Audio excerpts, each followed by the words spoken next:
Halo teman-teman semua, apa kabar? Harap kalian semua baik-baik aja ya. Oke, hari ini kita akan belajar tentang buah kehidupan. Sebagai orang Kristen, kita harus menghasilkan buah. Buah kehidupan apa? Tentu hari ini kita akan belajar tentang buah kehidupan yang akan dihasilkan sebagai orang Kristen. Teman-teman, kita akan berdoa terlebih dahulu agar Tuhan menyertai kita untuk memahami lebih dalam firman Tuhan tentang buah roh kehidupan ini. Mari kita berdoa teman-teman. Kita berdoa. Tuhan Yesus, terima kasih Bapa buat anugerah-Mu dan kesempatan yang telah Engkau berikan kepada kami. Kami dapat mendengarkan firman-Mu itu karena anugerah-Mu dan karena hikmat-Mu ya Bapa. Tuhan Yesus, kiranya Engkau menuntun kami, biarlah Roh Kudus memberikan kami hikmat agar kami dapat mengerti dan memahami setiap perkataan-perkataan yang telah diungkapkan. Tuhan Yesus, kiranya Engkau memberkati hamba-Mu ini agar hamba-Mu ini dapat menyampaikan kebenaran firman-Mu sesuai dengan kehendak-Mu ya Bapa. Tuhan Yesus, kami bersyukur dan kami memohon Engkau menyertai kami. Haleluya. Amin. Kita akan lihat di Efesus pasal 3 ayat 17 yang berkata, sehingga oleh imanmu Kristus diam di dalam hatimu dan kamu berakar serta berdasar dalam kasih. Teman-teman, kita akan bahas latar belakang Efesus 3 ayat 17. Efesus 3 ayat 17 ini merupakan doa Paulus kepada jemaat di Efesus. Ia menginginkan supaya jemaat di Efesus memiliki hubungan relasi yang erat dengan Tuhan. Melalui apa? Melalui dasar kasih. Dasar kasih ini dibangun dengan hubungan kepada Tuhan. Teman-teman, kita akan membahas relasi hubungan kita dengan Tuhan. Itu tidak langsung menghasilkan buah, benar, semuanya tidak bisa langsung instan, tapi kita butuh namanya proses. Proses yang pertama, kita perlu namanya kesadaran bahwa kita telah diselamatkan. Dan kita juga telah berstatus sebagai anak-anak Allah. Pertumbuhan kedua, itu kita perlu namanya kesadaran. Kesadaran bahwa kita sebagai anak-anak Allah, berstatus sebagai anak Allah, itu perlu tuntunan Roh Kudus. Kenapa? Karena dengan adanya Roh Kudus akan membawa kita selalu dengan teguh percaya bahwa Tuhan dapat kita percayai. Pertumbuhan ketiga, ini kita memiliki kesadaran bahwa takut akan Tuhan adalah dasar dari relasi kita kepada Tuhan. Mengapa demikian? Karena berdasarkan hubungan relasi kita takut akan Tuhan dan juga kita berharap tuntunan Roh Kudus, status kita sebagai anak Allah akan menentukan tindakan dan pola kehidupan kita kepada Allah. Sekarang, bagaimana kita hidup sebagai anak-anak Allah, hidup yang benar-benar menghasilkan buah seperti yang diharapkan Paulus. Paulus mengharapkan jemaat Efesus memiliki relasi dengan Tuhan dan juga memiliki relasi yang erat.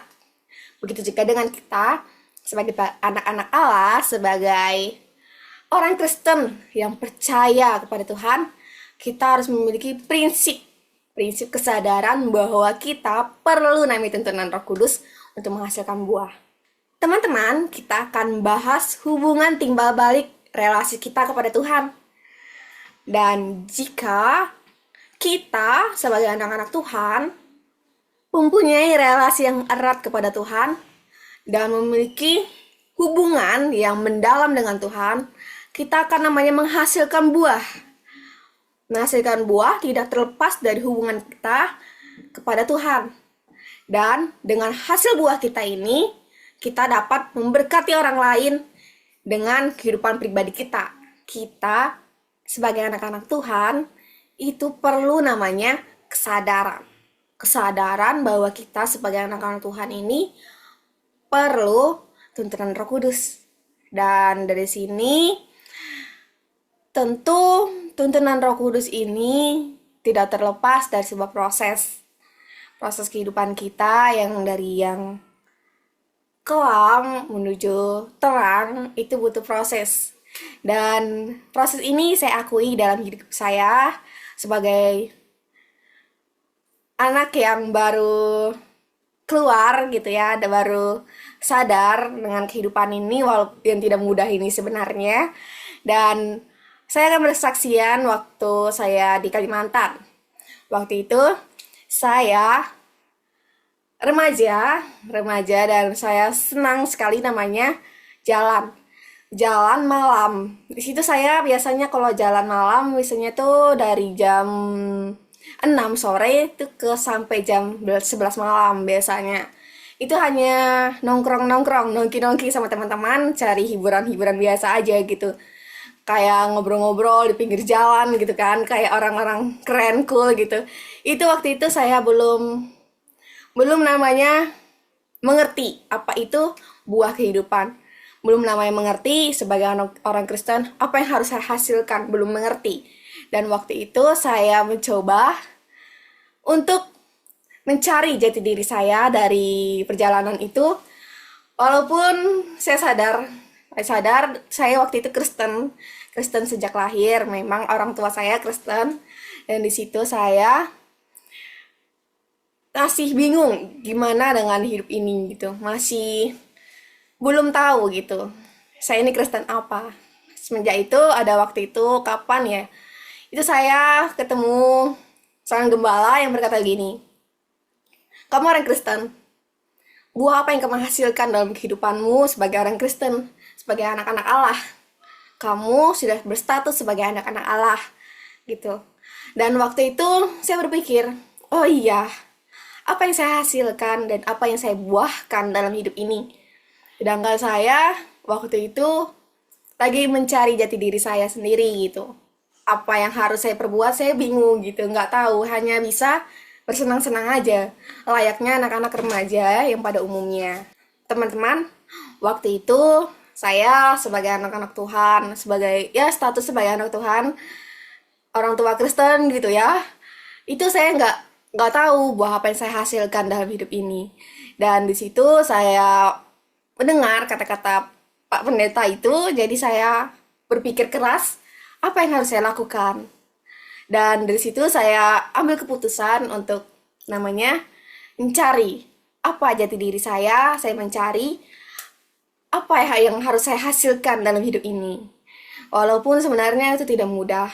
Dan sampailah saya di STT Inti Bandung yang membentuk saya dari tahap per tahap sebagai pertumbuhan. Dan di situ saya sebagai orang Kristen itu mulai namanya sadar bahwa hidup ini sebenarnya tidak mudah gitu. Tidak gampang dilihat orang lain kan, nggak gampang. Tapi saya sebagai orang Kristen itu memiliki kesadaran bahwa saya butuh Roh Kudus gitu. Butuh Roh Kudus untuk menuntun saya untuk menghasilkan buah dalam kehidupan ini. Dan di sini saya selama di STT Inti, walaupun ya bisa dibilang masih anak-anak gitu ya, anak-anak dalam iman gitu. Masih kadang kurang percaya, kadang percaya gitu kan. Tapi di situ saya tetap teguh gitu. Oh iya, saya butuh Roh Kudus gitu. Saya nggak mungkin melepaskan Roh Kudus dalam hidup saya gitu. Tapi terkadang kita merasa juga jauh dari Roh Kudus gitu. Itu adalah sebuah pemikiran kadang saya juga rasakan gitu. Jadi itu, tapi dari hati dan pikiran itu selalu bilang gini, kamu gak bakal lepas dari Roh Kudus, kamu gak bakal ditinggalkan sama Roh Kudus gitu. Karena Roh Kudus akan menuntunmu untuk menghasilkan buah-buah kehidupan. Walaupun sekarang masih dalam tahap proses gitu, tapi percaya kita sebagai anak-anak Tuhan, pasti Tuhan tuntun dan Tuhan pasti membimbing kita sebagai anak-anak Tuhan. Dan saya akan mengajak teman-teman semua, walaupun sekarang kalian dalam proses, sekarang dalam perjalanan yang tak mudah, tapi percaya Roh Kudus akan tuntun kita semua dan akan membawa kita menghasilkan buah-buah pertobatan sesuai dengan iman. Dan walaupun kita jatuh bangun, tetap percaya bahwa Tuhan akan menolong kita dan juga akan membantu kita untuk menghasilkan buah-buah itu. Dan hal praksis yang akan kita lakukan dalam kehidupan ini, yang pertama, relasi kita kepada Tuhan itu akan membawa kita menghasilkan buah-buah kehidupan, yaitu dalam Galatia 5 ayat 22 sampai 23. Kasih, sukacita, damai sejahtera, kesabaran, kemurahan, kesetiaan, kelemah lembutan, penguasaan diri, itu akan membawa kita untuk menjadi berkat bagi orang lain. Dengan kesadaran kita sebagai anak Tuhan menghasilkan buah-buah roh, buah-buah kehidupan di dalam diri kita, sebagai bukti bahwa kita ini benar-benar anak-anak Tuhan yang dituntun Roh Kudus untuk menghasilkan buah. Jadi bagi teman-teman yang merasa hidup ini, aku gak menghasilkan apa-apa dalam Tuhan, aku tidak menghasilkan apapun, aku sebagai Kristen tapi gak ada menghasilkan apa-apa, teman-teman jangan merasa seperti itu.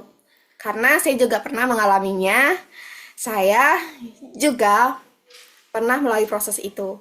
Jadi dari situ saya percaya kalau Roh Kudus akan tuntun kita, akan membantu kita untuk menghasilkan buah itu.